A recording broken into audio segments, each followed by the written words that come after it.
Welcome back. Congressional leaders unveiled a 1,500-plus page continuing resolution bill to keep government funded through March 15th next year. It includes more than $100 billion in funding for disaster relief and $10 billion in aid for farmers. It also reauthorizes and extends the government's unmanned aircraft systems program. Many Republican lawmakers are slamming what they're calling Christmas tree ornaments in the bill, including duty-free Haitian apparel imports and lithium-ion battery legislation. It also moves the jurisdiction of RFK Stadium back to Washington, D.C., adds $50 million in inauguration expenses, allows E15 ethanol to be sold year-round, and includes 500 pages of health provisions. Joining me now is Georgia Congressman Andrew Clyde, a member of the House Appropriations Committee. Congressman, good to see you. What strikes you about this bill? Good morning, Maria. Well, I'll tell you, the most egregious thing about this bill is you've got at least $110 billion, perhaps up to $125 billion, that is not paid for, that is unpaid for. That's more borrowing to our national debt. And that's just not what the country told the president and told Congress when they gave the president a mandate. Every swing state he took the popular vote, and the entire focus of the country was control spending in Washington, D.C., and this bill does the exact opposite to that. This is not following the theory of government efficiency. So what can you do about it? Well, we can certainly vote against it, and I will be voting no on this bill from what I have seen so far. But we simply need to tell the American people that they need to get a hold of their members of Congress and say, this is not acceptable. This is not why we gave you the majority in the House, the Senate, and sent President Trump back to the White House. But you don't want to have a government shutdown just a few weeks before President Trump comes in, right? Well, we don't have to if we don't want to. We could send an actual clean CR for 3 months and not this Christmas tree, this cramnibus. I mean, where you've got everything from RFK Stadium and ticket sales to, everything that you mentioned there, E15, everything. This is truly a Christmas tree omnibus. Wow. Let me get your take on the future, because the plan now is to do 2 reconciliation packages in 2025 as opposed to, again, another big omnibus plan where you would tackle taxes as well as the border. Where are you on that debate? Well, I think the first budget reconciliation should be a smaller one and be focused on the border, because that's the #1 issue that we have right now, and that is security of our southern border. And that is so critically important, and I think the first budget reconciliation will deal with that and give the president an immediate win. Yeah, I mean, I understand that, and you all want to have a win on the board right out of the gate, but is there a risk that the second reconciliation plan doesn't get done and then you don't actually extend the tax cuts? Newt Gingrich said you need to commit to actually getting this signed into law by July 4th, and he's not sure you can do that. Here's what he told us this week right here on Mornings with Maria. Watch. They need to have the Senate commitment to pass the tax bill by May 31st, to go to conference in June, and to sign the bill by July 4th. Reagan talked into having his tax cuts arrive late.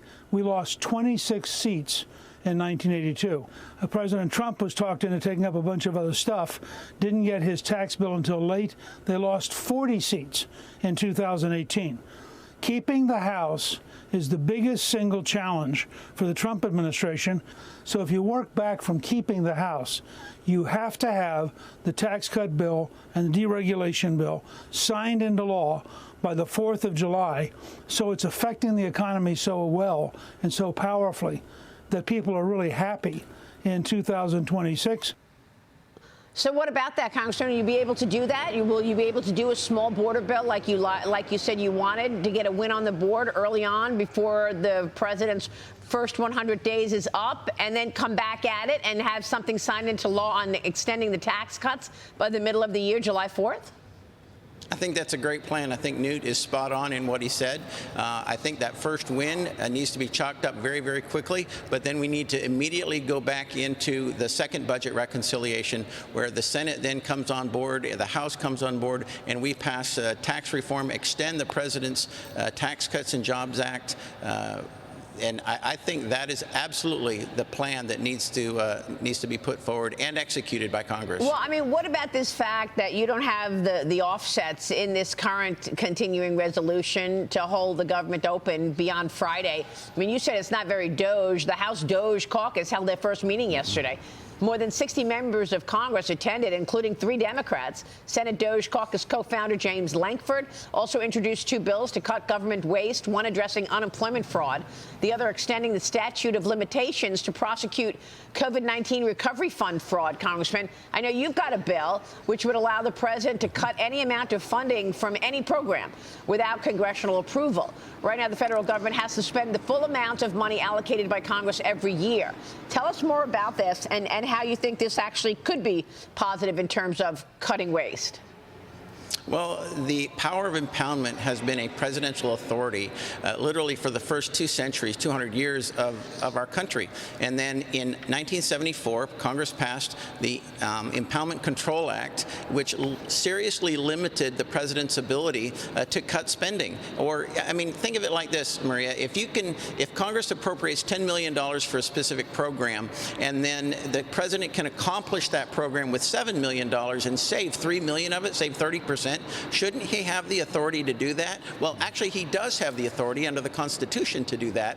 But in 1974, Congress unnecessarily and unconstitutionally limited that authority, and that's what my bill does. It strikes the Impoundment Act of 1974, giving the president unfettered access back, to what he actually has authority to do in the first place. Yeah, I mean, I understand, but you still have this issue of offsets and, borrowing and $36 trillion in debt.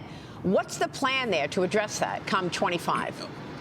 Well, I think the fact that we have a Doge caucus is great, but if the members that went to the Doge caucus really want to get serious about it, then they need to vote for an offset on this continuing resolution.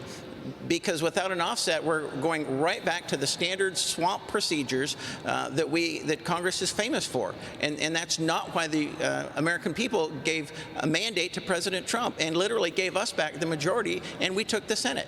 I mean, the American people, I think, are speaking loud and clear that we have to get our fiscal house back in order, and having unpaid for spending is not doing that. Yeah. All right. We will leave it there and watch your work, Congressman. Thanks very much for walking us through it.